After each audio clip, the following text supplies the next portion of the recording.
Hello everyone, welcome back to my channel enlighten with Saswati.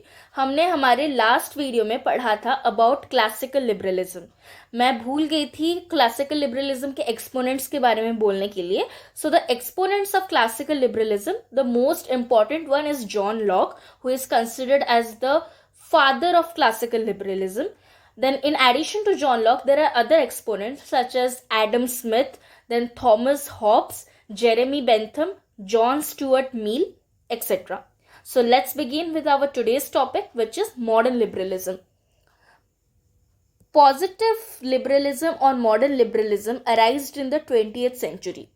So इसमें दो important question है। Modern liberalism को positive liberalism भी बोला जाता है। उसके साथ साथ ये कब आया था? In the 20th century. Exponents of modern liberalism are T.H. Green, Hobson and Hobhouse. ये भी एक बहुत इंपॉर्टेंट क्वेश्चन है।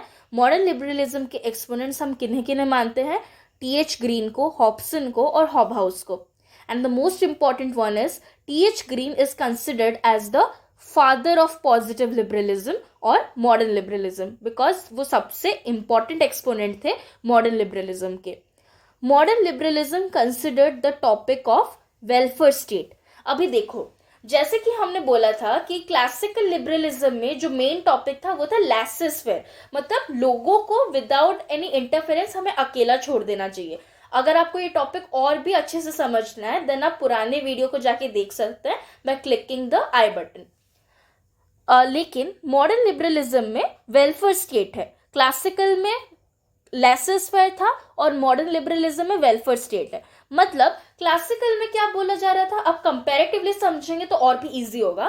क्लासिकल में बोला जा रहा था कि जो लेसेस फेयर था, मतलब लोगों को अकेला छोड़ दो, वो उनके रैशनैलिटी के थ्रू सबका भलाई ही करेंगे।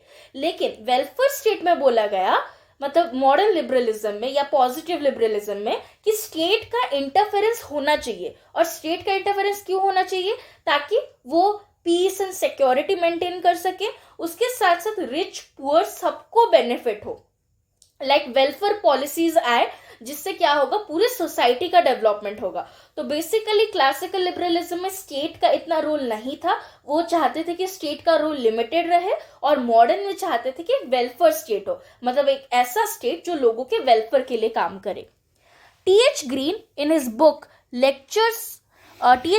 his book Lectures on Principles of Political Obligation, ये बहुत ही इंपॉर्टेंट बुक है, Lectures on Principles of Political Obligation, जो कि T.H. ग्रीन के द्वारा लिखा गया था। In that he emphasized the significance of state और government।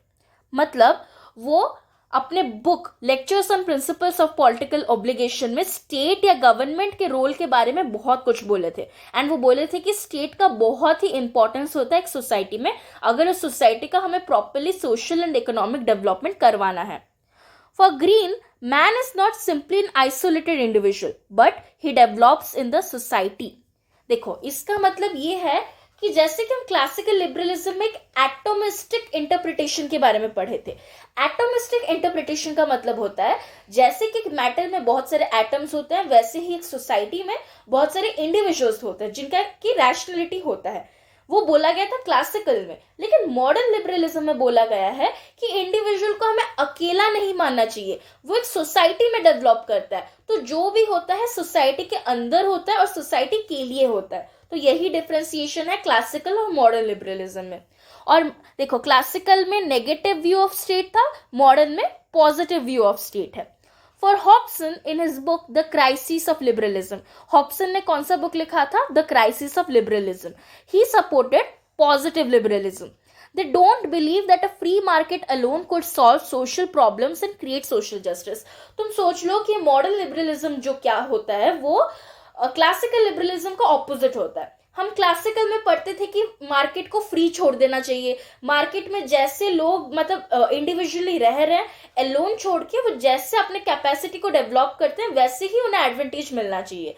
लेकिन मॉडर्न लिबरलिज्म में बोला जाता है कि अगर हम वैसे अकेला छोड़ देंगे, फ्री मार्केट बना देंगे, देन उससे सोशल प्रॉब्लम्स और भी बढ़ेंगे और सोशल इनजस्टिस भी बढ़ेगा। तो उससे सोशल जस्टिस मतलब आएगा नहीं, या हम सिक्योर नहीं कर सकते, प्लस सोशल प्रॉब्लम्स को भी हम सॉल्व नहीं कर सकते, उल्टा सोशल प्रॉब्लम्स और भी बढ़ेंगे। They focused cooperation rather than competition. देखो, क्लासिकल लिबरलिज्म मोस्टली बोलते थे कि सोसाइटी में कंपटीशन होना चाहिए, जो जितना मतलब अचीव कर सकता है उसे उतना मिलना चाहिए। लेकिन मॉडर्न लिबरलिज्म में सबके वेलफेयर के बारे में बोला गया था। और इसको पॉजिटिव क्यों बोलते हैं? मैंने पिछले वीडियो में ही बोला था, पॉजिटिव इसलिए बोलते हैं क्योंकि इसमें स्टेट का इंटरफेरेंस होता है और इधर कोऑपरेशन को बढ़ावा दिया जाता है। मतलब सभी लोगों के बीच पीस होना चाहिए, लोग एक दूसरे के साथ कोऑपरेट करने चाहिए और कोई कंपटीशन होना नहीं चाहिए।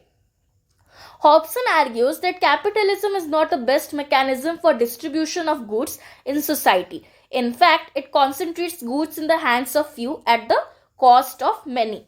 जैसे कि हमने पढ़ा था कि मोस्टली लिबरलिज्म के साथ कैपिटलिज्म रिलेटेड होता है, और मैंने उस वीडियो में ये भी बोला था कि कैपिटलिज्म मोस्टली क्लासिकल लिबरलिज्म के अंडर आता है। तो वैसे ही जैसे कि कैपिटलिज्म क्लासिकल लिबरलिज्म के अंडर आता था, मॉडर्न लिबरलिज्म वाले उसे अपोज करते थे।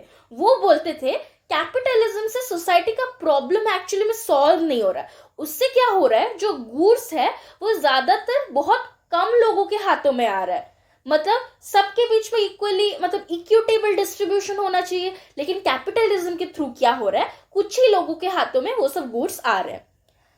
Extensive state ownership, welfare provision, redistribution should counter negative liberalism. Wealth is the product of social conditions, not just individual effort. For them, freedom is not just being let alone, rather it is for the development of every individual. इसका मतलब ये है कि मतलब negative liberalism को हम कैसे हटा सकते हैं, क्योंकि मॉडर्न लिबरलिज्म वाले सोचते थे कि नेगेटिव लिबरलिज्म से बहुत सारे प्रॉब्लम्स हो सकते हैं। तो हम कैसे हटाएंगे नेगेटिव लिबरलिज्म को? हम पॉजिटिव लिबरलिज्म लाएंगे। और पॉजिटिव लिबरलिज्म कैसे आएगा?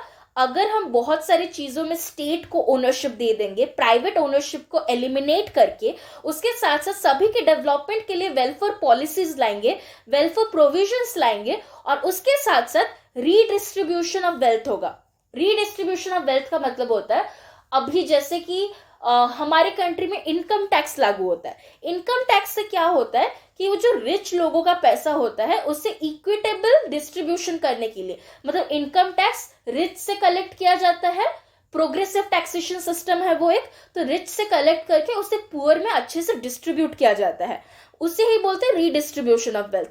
तो अगर हम ये सब करेंगे तो उससे नेगेटिव लिबरलिज्म को हटाया जा सकता है, और इसमें सबसे बड़ा रोल किसका है? स्टेट का है। और इधर ये भी बोला गया है कि जो वेल्थ होता है वो इंडिविजुअल का बस रिजल्ट नहीं है, मतलब एक इंडिविजुअल ही बस वेल्थ के लिए काम नहीं करता। सोसाइटी में ऐसे बहुत सारे कंडीशंस होते हैं जिसकी वजह से वेल्थ जनरेट होता है। तो इसीलिए हमें बस इंडिविजुअलिज्म के ऊपर फोकस नहीं करना चाहिए, हमें सभी लोगों के वेलफेयर के लिए सोचना चाहिए, क्योंकि wealth is the product of social conditions. And lastly, for them freedom is not just being let alone, rather it is for the development of every individual.